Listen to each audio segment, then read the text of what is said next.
Assalamualaikum warahmatullahi wabarakatuh.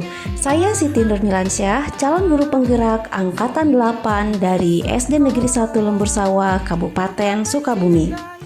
Pada kesempatan kali ini, saya akan menyampaikan koneksi antar materi modul 2.1 tentang pembelajaran berdiferensiasi. Apa itu pembelajaran berdiferensiasi? Pembelajaran berdiferensiasi yaitu usaha guru dalam menyesuaikan pembelajaran di kelas untuk memenuhi kebutuhan belajar individu setiap murid. Pembelajaran berdiferensiasi adalah pembelajaran untuk mendukung semua murid di kelas tanpa terkecuali. Setiap anak adalah unik, mereka memiliki kelebihan dan kekurangannya masing-masing. Begitu pula dengan minat, gaya belajar, kebiasaan, pola pikir, kemampuan literasi, kemampuan numerasi, dan lain-lain yang berbeda.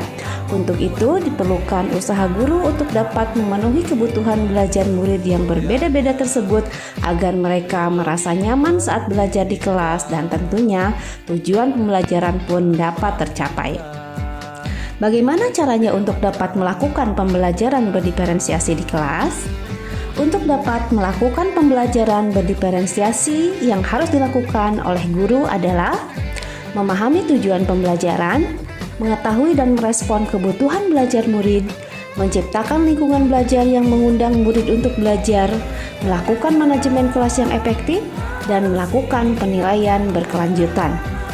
Berkaitan dengan kebutuhan belajar murid, guru haruslah memahami 3 aspek berikut: kesiapan belajar murid atau readiness, minat murid, dan profil belajar murid. Kesiapan belajar murid mengharuskan guru untuk menilai pengetahuan awal dan menentukan apa yang telah murid ketahui dan di mana murid berada.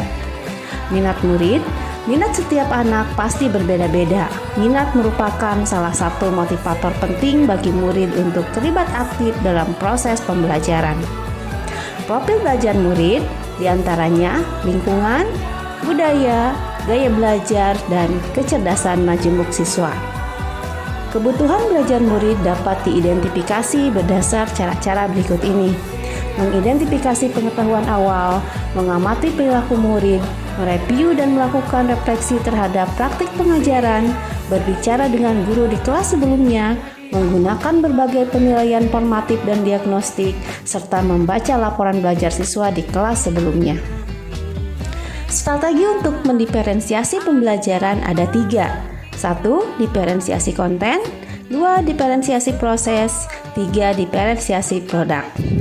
Guru dapat memilih salah satu atau kombinasi dari ketiganya. Diferensiasi konten berkaitan dengan apa yang kita ajarkan seperti materi, konsep, atau keterampilan yang perlu dipelajari berdasarkan kurikulum.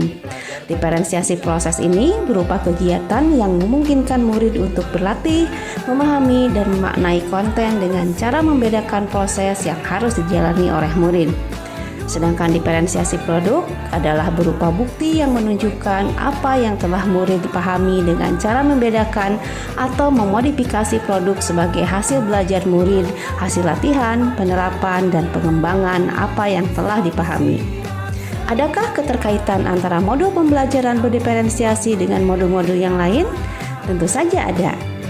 Untuk dapat melakukan pembelajaran berdiferensiasi, maka guru harus berusaha untuk memenuhi kebutuhan belajar anak sesuai dengan kodrat alam dan kodrat zamannya berdasar pada filosofi Ki Hajar Dewantara yang termuat dalam modul 1.1. Dalam melakukan pembelajaran berdiferensiasi, seorang guru juga harus berpihak pada murid, reflektif, mandiri, kolaboratif, dan inovatif untuk menciptakan pembelajaran berdiferensiasi supaya dapat memenuhi kebutuhan murid. Dengan demikian, seorang guru dapat mewujudkan kepemimpinan murid dengan menuntun murid untuk merdeka belajar.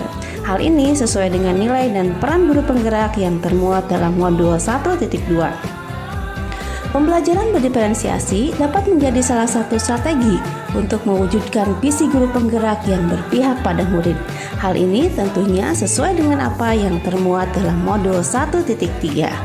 Selanjutnya, dalam pelaksanaan pembelajaran berdiferensiasi antara guru dengan murid, haruslah ada kesepakatan kelas terlebih dahulu supaya proses pembelajaran dapat berjalan dengan baik sesuai dengan nilai-nilai budaya positif. Hal ini tentunya selaras dengan apa yang dipelajari dalam modul 1.4. Demikian pemaparan koneksi antar materi modul 2.1 ini, semoga dapat bermanfaat. Terima kasih. Salam guru penggerak. Wassalamualaikum warahmatullahi wabarakatuh.